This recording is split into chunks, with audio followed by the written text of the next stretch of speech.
we were Septum. Yeah. We had just stopped talking about how our hypothalamus is involved in helping us maintain our homeostasis through our appetite.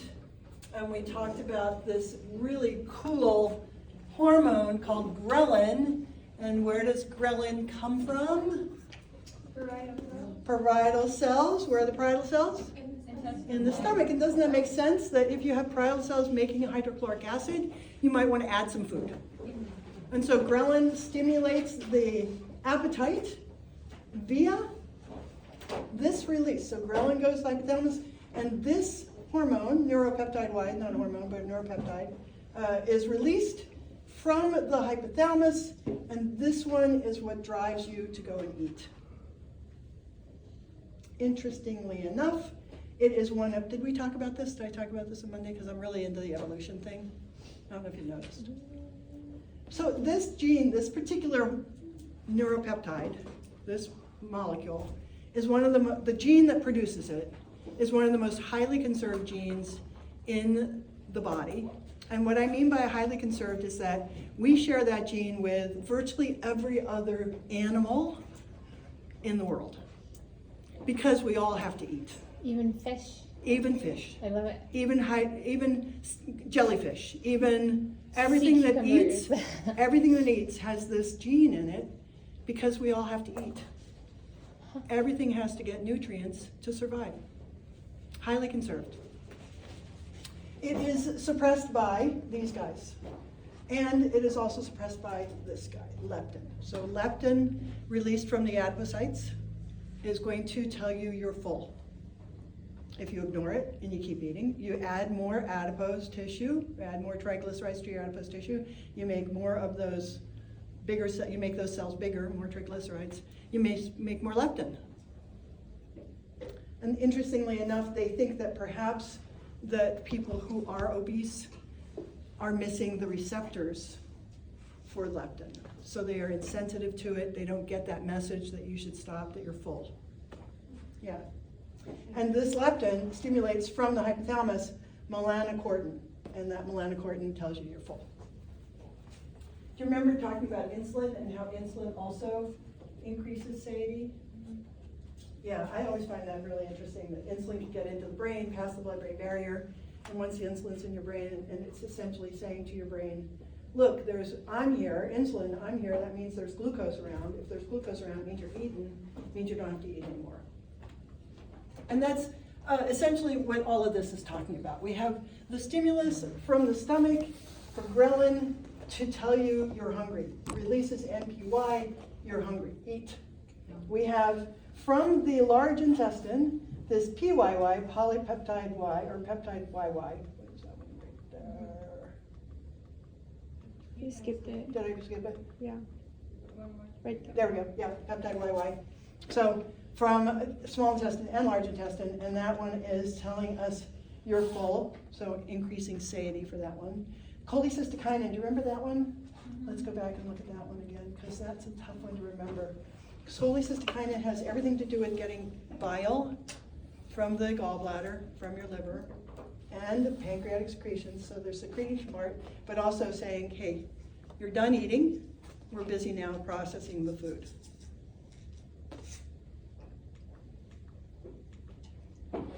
CCK. Insulin, inhibitory. Don't need any more. Leptin, stimulatory for this portion of the arcuate nucleus that says you're full.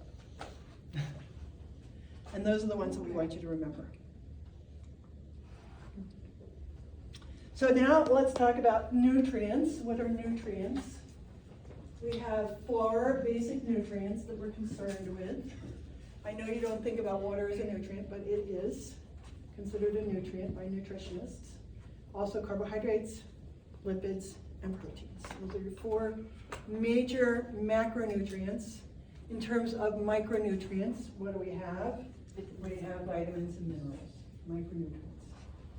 Lipids are big. And those daily requirements, I'm not really concerned about the daily requirements, but I do want you to know about some of the functions of these macronutrients. and micronutrients. And it's, I think, easy for you to remember that water is essential for reactions, right? For hydrolysis and dehydrolysis. Water is essential for keeping us cool. Water is essential for being a solvent. Water is essential for all those metabolic reactions, which goes back to hydrolysis. Water is essential for osmosis, right? Moving to and keeping a balance between water and solutes. Water is essential for blood pressure because blood volume is dependent on water. And we're heading toward the kidney, and again, the kidney is just remarkable because our blood pressure is dependent on kidney functioning well. Our kidneys conserve water. When we don't conserve water, our blood pressure decreases. When we conserve too much water, we have too much water, our blood pressure increases. So the kidney is responsible for keeping that water volume just in check. Carbohydrates, what do we need carbohydrates for? Well, hello, yeah, we gotta make ATP, and it's easier to make energy with carbohydrates than it is with lipids. Although we do depend on lipids. Right now, we're utilizing lipids because we're saving our carbohydrates, we're saving our glucose for neurons and red blood cells. What else do we need carbohydrates for? Oh yeah, component of our nucleic acids, what? What's our Backbone. backbone? What is it? Phosphorus. Backbone is phosphate, sugar, phosphate, sugar. Right, phosphate, sugar. And so we need carbohydrates for that. Glycoproteins, glycolipids, so lipids with glucose surrounding them, proteins with glucose on them, all are dependent on having plenty of carbohydrates. What do we need lipids for? More fuel. Big E, plasma membranes. Big E, myelin sheaths. What are myelin sheaths about? Speeding nerve action potentials, right? Exactly. Facilitating action potentials. We need lipids for cushioning. We need lipids for reserved fuel, right? It's a reserved form of fuel. Oh, we need lipids to carry our lipid-soluble vitamins from our digestive system to the circulatory system. Yep. What else we need? Some blood clotting factors because vitamin K. So we got to get those vitamin K in. A, C, D, A, E, D, and K are our lipid-soluble vitamins. Proteins. Oh my God! Why don't we? What we don't need proteins for, right? I like to say that we are essentially just a big old bundle of proteins with some sugars and lipids thrown in and some water. So proteins, obviously, muscles we need for the ciliary movement. We need proteins for our plasma proteins. We need proteins for our contractile proteins. We need proteins. There's no part of our body that doesn't have some protein involved with it. And by the way, which is the most common connective tissue protein in the body? Does anybody know this? Begins with a C. Wait, say the question again. What is the most prevalent connective tissue protein in the body? Cartilage. No, it's not cartilage. Collagen. That's Who said collagen? Yeah. Okay. Yay! Good for you. Yeah, collagen. And it's the one that we start to lose as we get older. That's why old people are wrinkly. Because our collagen is not being made the same way. It's not as strong. So we need proteins for, oh my gosh, just so many things. We need minerals. And we're going to talk about the minerals. Can you think of anything that doesn't involve calcium or sodium or chloride or iron? Right? All of these minerals are essential for maintaining homeostasis, maintaining the body. And then, of course, vitamins. And you're going to find out that vitamins, you know, we all talk about vitamins, you need your vitamins, yeah. But vitamins serve pretty much as what we call coenzymes. They're just there to transfer stuff from one region to another, as we're going to talk about in a few moments. Again, I am not so worried about numbers here. I just want you to know the basics of all of this, that obviously for carbohydrates, we are dependent on our carbohydrates in the form of energy. And if we are not using those carbohydrates immediately, we're going to store those carbohydrates in the form of glycogen. And our muscle glycogen is important for the muscles, but that glycogen is not going to be available to make glucose for any other source. except for we've got some multiple steps that have to be taken in order for that glycogen to be available in the blood. So it stays in the muscle, which is good because your muscles need that quick energy and immediate access to quick energy. Again, we got some stored glycogen in the liver, and that's where we can access it. If we are low on glucose, then glucagon is delivered from the pancreas to the circulation. That glucagon goes to the liver and says, hey, let's break down some glycogen, we need some glycogen, quick. And then you got blood glucose right away. Hepatocytes are capable of doing that, but our muscle cells are not. And we carry around a little bit of blood glucose all the time. Sometimes it's lower, sometimes it's higher, and that's where our insulin and glucagon come into play. So again, I'm not concerned about the numbers here. I just want you to know the facts. I want you to know the basics of it. So I've already mentioned this like a zillion times, that glucose is a very important fuel, and we utilize glucose in the short term. You are exercising, first you're gonna burn through some ATP that you've already had, then you gotta make some more. In the meantime, you use that phosphagen system and a little bit of fatty acid production or metabolism. And then we start burning glucose really fairly because we've got it all our ducks in a row, so to speak. And so what we are going to do when we are not exercising, when we don't need that quick source of fuel, we are going to use that glucose to take care of our nerves, our neurons, and our red blood cells. We then are going to depend on fatty acids for the short term, for our energy needs. Somebody lost a screw. No, it's not. A little spring. Screws are dropping out. And so what we say is we have glucose sparing in the body. We're not running, we're not trying to get away from predator, we're not engaged in some kind of process where we need extra ATP. We're going to save the glucose, and we're going to take care of our neurons and our red blood cells. Red blood cells can't use any other source to make ATP. They are dependent on glucose. Neurons, we believed for the longest time, were absolutely dependent on glucose, but recently they have started to starve neurons for glucose for people who have epilepsy. And they think if they starve the neurons of glucose, they're going to slow down the electrical potentials of those neurons and not produce the same epileptiform seizures. So it is a new construct, mental construct on how to address epilepsy. Make those neurons burn fatty acids. You burn fatty acids. Slow down. So they're on keto diet? So they're on keto diet? Not necessarily. I mean, they might be using some complex carbohydrates, plant-based carbohydrates, not the starches, not the easy access ones. Yeah? Is there like a minimum requirement of carbohydrates that you need daily or not? Minimum daily requirement of carbohydrates? Yeah, 120 grams just for your brain. And more for your red blood cells. So I think this is what you're basically talking about in terms of what you need.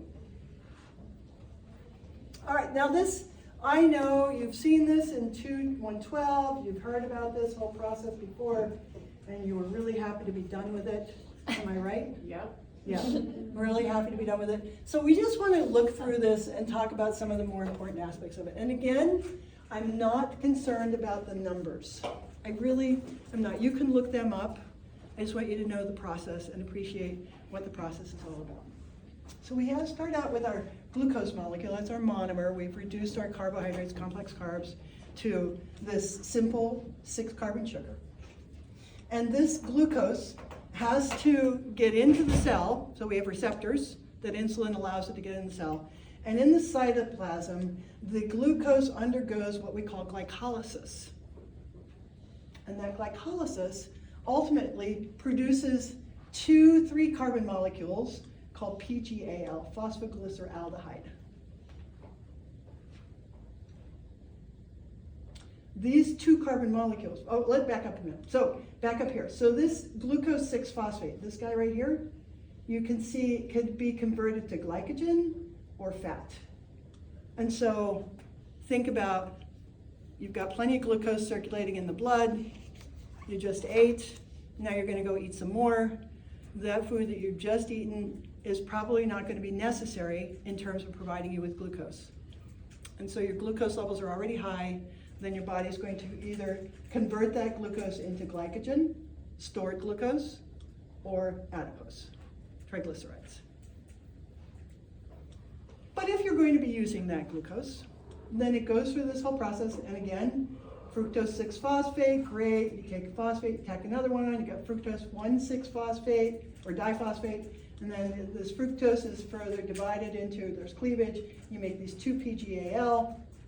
These 2-PGAL go through some more dephosphorylation, taking the phosphates off, and you produce these 2 molecules of pyruvic acid. They are 3 carbon molecules. This pyruvic acid can go through anaerobic respiration or fermentation, or it can go through aerobic respiration. If there's no oxygen, you go through anaerobic fermentation. If there's oxygen present, you go through aerobic respiration. Aerobic respiration happens in the mitochondria. Glucose 6-phosphate, really versatile, but if it's not utilized this way, it's going to go through the citric acid cycle, it's going to go through glycolysis, citric acid cycle, and then the electron transport system, electron transport chain. And this is really the cool part about it. So here's our pyruvic acid, and the pyruvic acid is further reduced to a 2-carbon molecule called an acetyl group. And look at what we produce there, a little CO2. Because we peeled the carbon off, got oxygen there to pick it up. This acetyl group, and remember there are 2 of them, right? We make 2 pyruvic acids from every glucose molecule. And so each one of these is going to enter into the citric acid cycle. So we have this acetyl group, and it is picked up by a coenzyme A. The coenzyme A is literally a ferry. And the coenzyme A is ferrying this acetyl group to the mitochondria to get involved in the citric acid cycle. And in the mitochondria, we have both the matrix and the membrane reactions. The matrix reactions happen within the spaces, and the matrix happens within the walls of the mitochondria.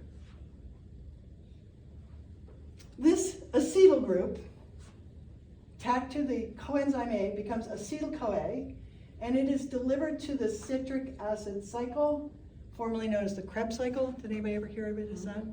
So this is also known as the Krebs cycle, where this 2-carbon molecule is then tacked onto oxaloacetic acid, and it forms citric acid, hence the name citric acid cycle. And the citric acid cycle goes around and around, and each time the citric acid goes around, it loses a carbon, and the carbon forms carbon dioxide, and along with the carbon, hydrogens are released. And the hydrogens are picked up by this coenzyme, NADH, or even FADH. And again, I'm not worried about the numbers of ADH or ATP that's made along the way. I just want you to know the whole cycle. Just understand the cycle. It's cool. We have another carbon peeled off, another hydrogen allowed out, and so we have to pick up CO2 there. We pick up the hydrogen ions here, and we continue on through the cycle until we produce this oxaloacetic acid. We've got hydrogen ions being picked up by these coenzymes all along the way, and these hydrogen ions are what are going to end up in the electron transport system, where we generate the most ATP. So this is where our CO2 is generated. But look what else is generated here. Because some of those hydrogen ions, they don't get picked up by the NADH, they get picked up by oxygen. And you make water. CO2, water, heat, and ATP are the byproducts of, or product of, cellular respiration. Here's where our NADH is made, FADH with the H, right? We have NAD, it's a coenzyme, and then picks up the hydrogen. These are matrix reactions. These are within the matrix, within the space. So here's a closer look of the electron transport system from the mitochondria. Mitochondria, remember, have an outer membrane and an inner membrane, and we have a matrix in between the two membranes. So citric acid cycle happening here, and then we go to the inner membrane and we produce this chain of enzymes that cleave the electrons off of our hydrogens and leave the hydrogens as protons. Remember, hydrogen is just one electron, one proton. This is where we need the chemistry. Do you remember this? Yeah. And so we cleave the electrons off in these enzyme complexes. The hydrogens are all pumped this way, the electrons are pumped this way, and we produce ATP. With oxygen, as it says, final electron acceptor makes more water. So why do we care about that? We care about that because we generate ATP this way. And so glycolysis makes a little ATP. This is the kind of ATP that red blood cells generate from, or benefit from. Then we have our citric acid cycle. We make a few more ATPs, and we also generate our coenzymes ferrying those hydrogen ions. Where do those hydrogen ions end up? In the electron transport chain, and we generate a whole lot more ATP through the electron transport chain. And the only way we can get there is through the citric acid cycle to generate those NAD and ADH, right? We need the coenzymes carrying the hydrogens from one space to another, from the matrix to the membrane, to generate the ATP. So this number, 32, is like the ideal theoretical total number of ATP. Doesn't necessarily always happen that way. It might be 30. And some things that I read, it could be as high as 38, but then I just read this morning that they've kind of backed off from that there's absolutely no way we can make more than 32 ATP, even though they're trying to figure out how to do that. They're trying to figure out how we can get more ATP out of our systems.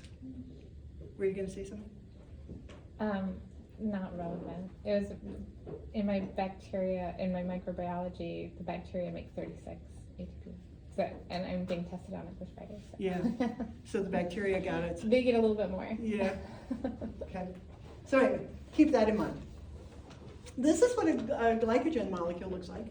And really, a glycogen molecule is just a whole bunch of glucose molecules tacked onto each other. And one of the things that stimulate this making of glycogen? Insulin. Why? Take out the glucose. Yeah, if you got insulin, you got glucose. If you have high glucose content, then we're going to make more glycogen to store that glucose. And insulin helps in that process. Breaking down glucose requires glucagon. How about epinephrine? How would that be involved in breaking down glycogen? Like when you're in danger, you need energy. Exactly. Where's your epinephrine coming from? Adrenals. The adrenals. And what are your adrenals all about? Sympathetic innervation. Yeah. And that means that we're going to get more glucose from these glycogen molecules. And here's the point about our skeletal muscles versus hepatocytes. Hepatocytes are great at releasing glucose from the glycogen, readily, easy to do.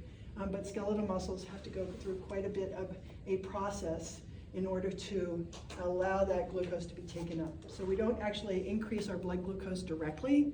We can add glucose to the blood should we go through this whole process. Pyruvic acid has to be recombined to make glucose. Gluconeogenesis, making glucose from non-carbohydrate molecules. Oh my God, yes. How do we do that? We can make glucose from proteins. We make glucose from lipids. Do we want to make glucose from proteins? No. No. Why? Burning our muscle. Yeah, we're And burning skeletal ourselves up. We're muscle. burning our And muscles. also you get dangerous byproducts. What? Oh God, it was You know it. Begins with a K. Ketones. Ketones. Yep. Yeah. So that's the next thing for us to talk about. Okay.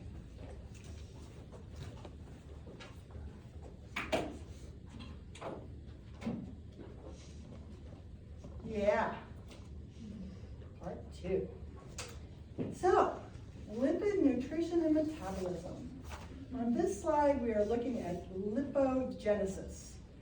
Lipogenesis is the process by which we make lipids from sugars.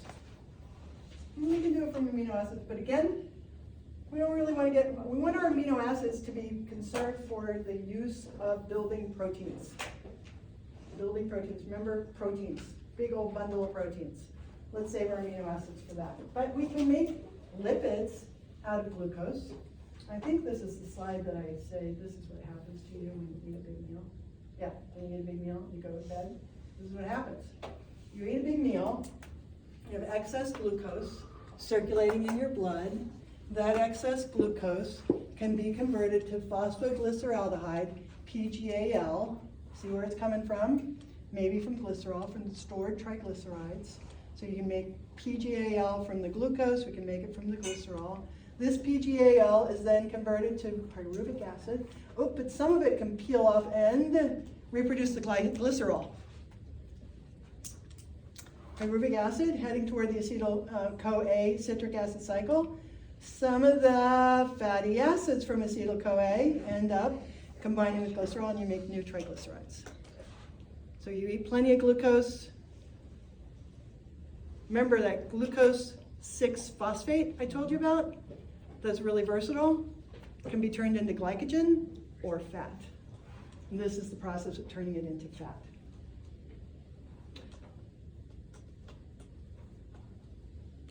Yep.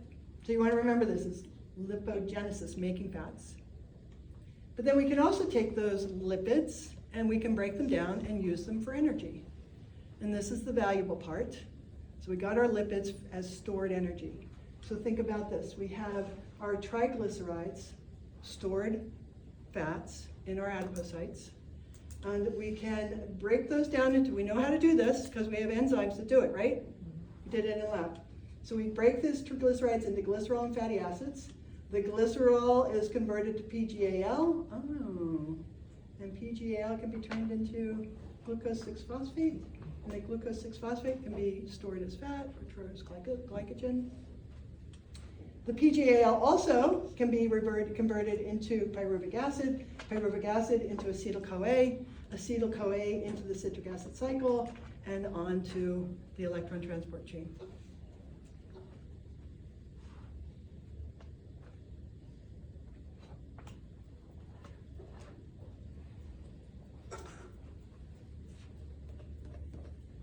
Stored glycerides, reduced to glycerol fatty acids. The fatty acids undergo this process called beta oxidation. Don't worry what it is. We just know that it's happening. The beta oxidation produces acetyl groups. The acetyl groups can get involved in the citric acid cycle along with the pyruvic acid. And also, if we have lots of this being reduced to this, we're going to produce a lot of these ketone bodies. Beta hydroxybutyric acid, acetoacetic acid, and acetone keto bodies called ketoacidosis. When we have excessive number of these keto bodies, ketoacidosis means that our pH has become too acidic metabolically from this process. That's why if you're going to eat a paleo diet, I recommend that you get some complex carbohydrates involved in the form of vegetables. Really. Your complex carbohydrates can be found in vegetables. Plus you need the cellulose. What's the value of cellulose? Keep things moving. Keep things moving. Yeah. How? Or fiber, the bulk, and then peristalsis. Right, you stretch your large intestine, you cause peristalsis, and then the fibers scour out the walls of your intestine. It's great. So get plenty of plant material in your diet. Lipids. Yes? Just so you know, everyone has access to edit these slides. They do? Yeah. I've been noticing that as I've been watching him, like watching people edit these slides. Yeah, because I touched it and then it moved a little box. I was like, Yeah. No, I gotta fix that. Thanks for letting me. Don't touch it, okay. please. Let's talk about lipoproteins instead of that. Nobody's moved anything, right? No. How did that happen? It's very easy to accidentally move something or Yeah. accidentally Because click on something. people are So, copying. No, I have to change the share thing. Yeah. Yeah. It's been I haven't changed noticed to it on editor, others though. so I have to fix that. It's just these ones I think. Just this, Just this one. I haven't noticed it Just on this the slope, other just slides. this show. Just this Is this slideshow? part 2, yeah. just part 2. Mhm. Thank you for letting me know. All right, so lipoproteins, lipids. Lipids. So we know how lipids are moved from the food we've eaten to the enterocytes. Remember that part? We take those lipids, we emulsify them with bile, and then the bile emulsified small droplets allow lipase to get in and hydrolyze the triglycerides into glycerol and fatty acids. These little micelles are then going to meld with the enterocyte's plasma membrane and deposit the fatty acids and the glycerol into the interior of the enterocyte. And then the enterocyte wraps them, puts them back together, and wraps them up in a protein shell, and that structure is called a chylomicron. And those chylomicrons are quite large. Those chylomicrons are quite large, and they are then shipped to the lymphatic duct that's traveling up through that little villus. What's that duct called? A lacteal. Right. And the reason that those chylomicrons can get there is because the lacteals have those flaps, Yeah. like valves, that allow things, big things, to get into the lymphatics, into the duct. Sure. Yeah, kind of like this on both sides. And so those chylomicrons are delivered to the circulatory system. Those chylomicrons are called the very low density.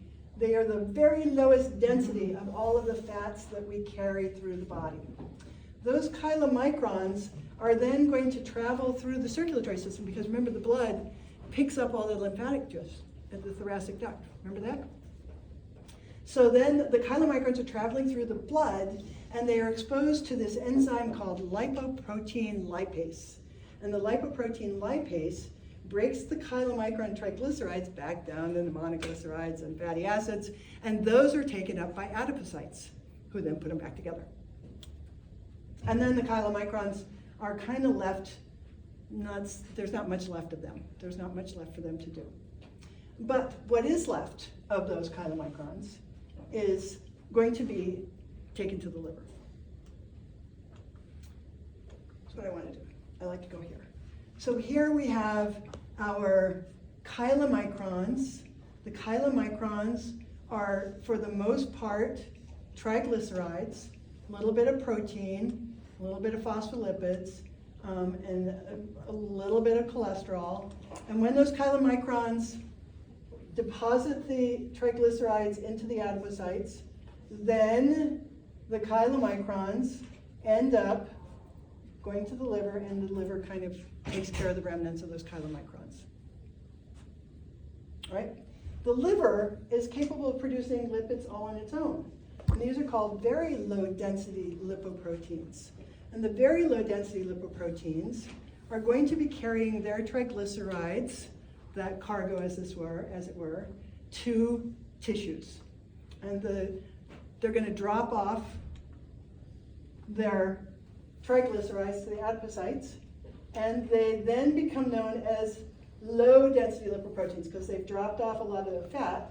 So here's our very low density lipoproteins, some phospholipid, not as many triglycerides, a bit more cholesterol, and a little bit more protein in these very low density lipoproteins. Where they come from the liver, and the liver drops those adipocytes, right? Those very low density lipoproteins travel through the circulation, drop off their triglycerides to the adipocytes. And once they've dropped off their triglycerides to the adipocytes, they become known as low density lipoproteins, LDLs. And those low density lipoproteins, look, they have a lot of cholesterol in them, a few triglycerides, some phospholipids, a little more protein. These LDLs are the ones that they use to determine whether or not you have, right, high cholesterol, too many fats in your diet, too many fats in your blood. Those LDLs are considered the bad lipoproteins. And you can see why.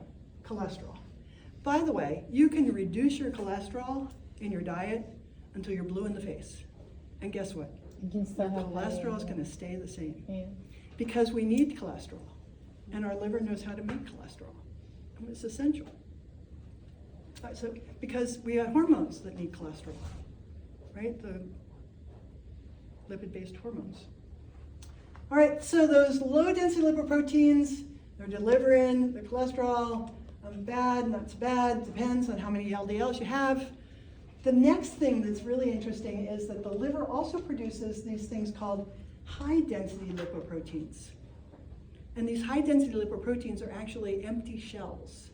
They go out and they scavenge triglycerides and bring them to the liver, and the liver then processes those lipids and, as you see here, gets rid of the excess cholesterol and produces bile salts. From the HDL? Yeah, That's where it makes bile yeah, salts from? yeah. So, right, you returns the need fat. excess cholesterol and makes bile salts. Well, it's appropriate because it helps digest fat. That's right. So you need fat to digest fat. Yeah, That's funny. isn't that cool? So those are our proteins, those are our lipids. We got chylomicrons, the absolute lowest density. Why do we say low density? Because they're loaded with triglycerides, and triglycerides are low density. And then we got the very low density lipoproteins, a little bit less cholesterol, a little bit more, a little bit less triglycerides, a little more cholesterol.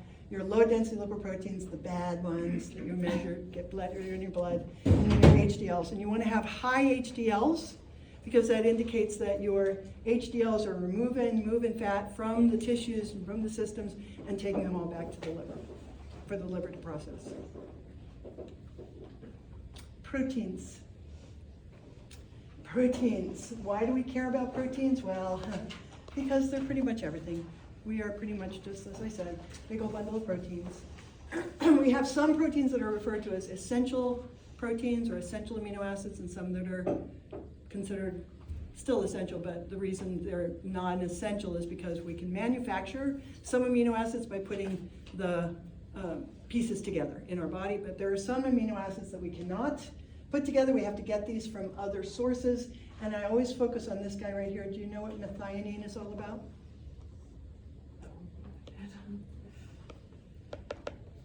Think about building proteins. Remember, a protein is a chain of amino acids. Methionine is your start amino acid. Oh, Without methionine, you can't build the chain. It's an essential amino acid. It means that we don't build methionine in our body. Huh. Phenylalanine, we don't build in our body. Threonine, we don't build I feel tryptophan. like that's a. We have to oversight get there. these from our diet. And it's easier to get these essential amino acids by eating amino acids. Where do you get amino acids from? Meat, protein. Yeah. If you are a vegetarian, if you have you have to have very meticulous selection of your plant-based amino acids, and they have to be combined in exactly the same way and exactly the same time. Otherwise, you still can't build these guys. So it's really hard to be a successful vegetarian unless you've studied nutrition and you know how to build these amino acids from the amino acids you get from plants. Dietary protein is really important because we need to build all of these proteins in our body. The protein helps us with nitrogen. Where do we get nitrogen from? And what's nitrogen all about? Why do we care about it?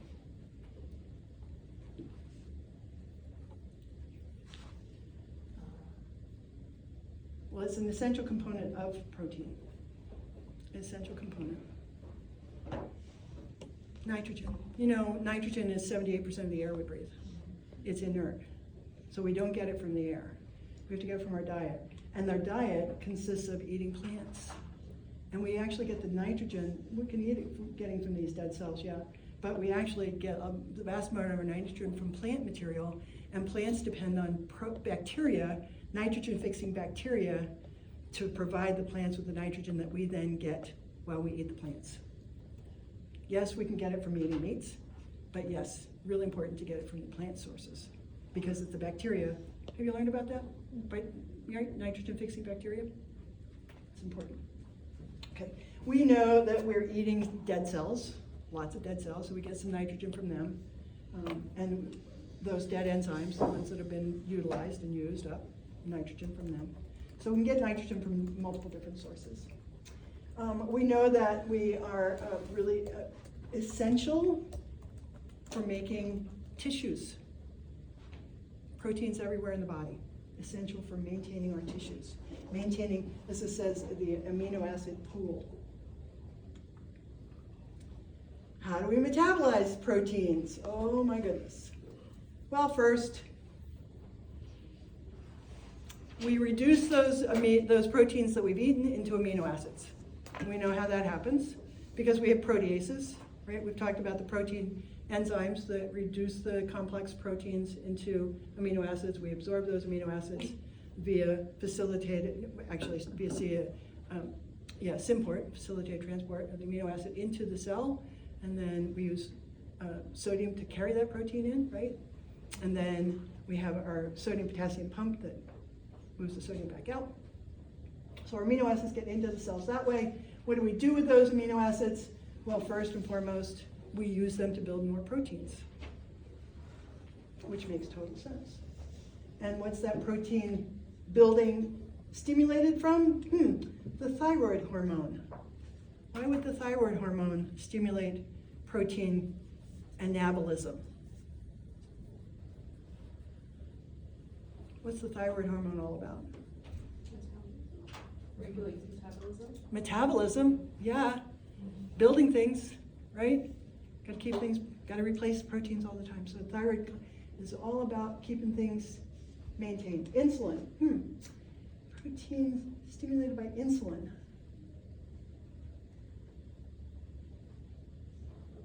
If you have insulin, it means you have glucose. If glucose, it means you need energy. Gotta maintain your proteins, muscle, especially, right? So insulin's gonna be a stimulant for protein production. Growth hormone, that makes sense, right? Of course, if you're growing, you need to build more proteins. So we use our amino acids to make proteins. We use amino acids to make other amino acids. It's called transamination. So we take amino acid from one and tack it onto another and make a different amino acid that way. We can convert fatty acids from acetyl-CoA by using amino acids. Lipogenesis, I think we talked about that a little bit. We'll look at it more closely. This looks horrible, doesn't it? I know, I agree. That's hard. We can use amino acids to build glucose. Do we want to? No. So here's what happens. We take our complex proteins, we reduce them to amino acids. The amino acids produce keto acids. The keto acids can get involved in the citric acid cycle. Remember we were talking about how some people take keto acids, or never mind what I was gonna say. Some people believe in this high protein diet because they can still produce energy, so the high protein diet in this process. Because keto acids can get involved in the citric acid cycle. Keto acids can get involved in this production of pyruvic acid and in the production of acetyl-CoA. Cool.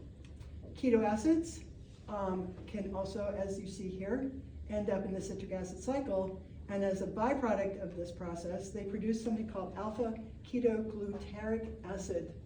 Alpha-glutaric acid is essential because as we are producing these amino acids are going to produce something called an amine group. And the amine group is going to combine with this ketogluteric acid to form glutamic acid, and the glutamic acid is going to produce ammonia. Here we are, amino acids, right? The keto acids can still get involved in this whole process. And we produce ammonia. This is a very toxic substance, and it is going to be then combined with CO2 to form urea, and then urea is going to be excreted via the kidneys as a waste product. I know, this is confusing. I've worked on it a lot. What do I care about this? I care that you understand that keto acids can get involved in this process, but what really happens is that you end up producing these amino acids that produce the keto acids, and then the keto acids produce these ketone bodies. So it's just not the right direction to go. In the short term, people get away with it. But if you persist in that high protein or even lipid-based diet, you end up with ketoacidosis. We want to keep our proteins building more proteins.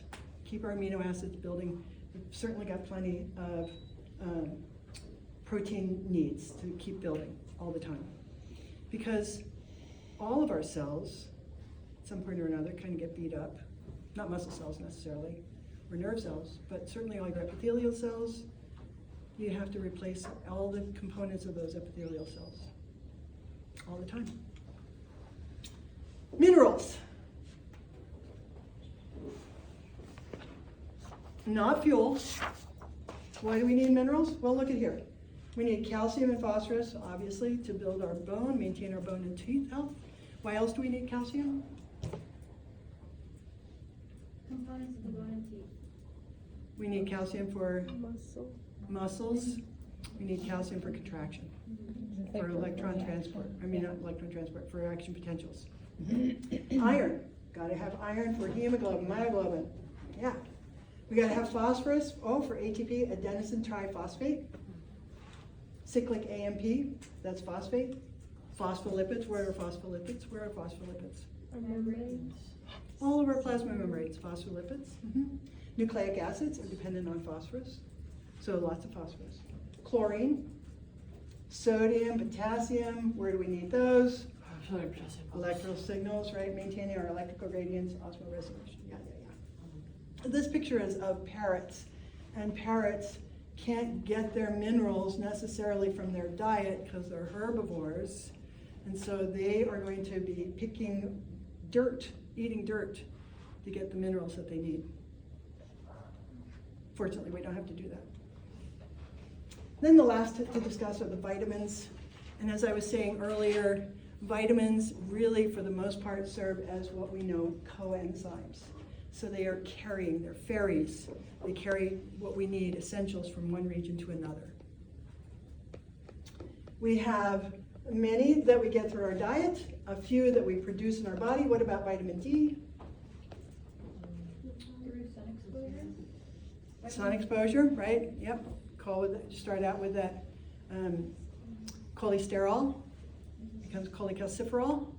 In the skin, that cholecalciferol travels to the kidney, to the liver, it becomes calcidiol, and calcidiol is delivered to the kidneys and becomes calcitriol, and that's in part important for regaining calcium from the blood, from the tubules in the kidney back into the blood. B3, do you remember B3? It's a B vitamin. We'll look at it. We produce vitamin K. Where does vitamin K get produced? In our intestines. In the intestines, via the help of bacteria. Yeah. And we can sometimes end up in hypovitaminosis. Low vitamins, rarely happens. Hypervitaminosis is much more likely to happen. Why? Supplementation. Exactly. You take too many of them, you think more is better. Not necessarily the case. And your fat-soluble vitamins, if you take your fat-soluble vitamins and you don't provide any lipids to transport those fat-soluble vitamins immediately, then you just poop them out. Yeah. And then if they're water-soluble vitamins and you take too many of them, you're just going to pee them out. So it's kind of silly to overvitamin yourself. Yeah. Take the vitamins that you need and then chill. And eat well. Eat a good diet. Okay. So we have fat-soluble vitamins. Already talked about how we need the lipids to carry those vitamins through the small intestine so that they're accessible to do what they need to do. And I'm just talking about retinol in 232. Why do we care about retinol? What's retinol all about? It's for our vision, right? It's for our vision. Yeah. Yes. For is it in rods and cones for black and Rods and cones. You got your rods, you got your cones. Rods for night and day, cones for color. And it is the retinol that's contained in the opsin, right, called rhodopsin. So rhodopsin's the big molecule. Opsin contains the retinol. The retinol could be cis or trans.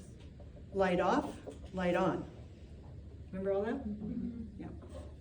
So we need retinol for vision. Vitamin E. This is one of our most valuable antioxidants. It's fat soluble, as it says here. We need to make sure that we have vitamin E absorbed via our lipids so that we can use it as an antioxidant traveling around our body and picking up all those stray electrons that are coursing through our body. And where do those stray electrons come from? Metabolism, right? Yeah. Respiration? Those, and everywhere, right?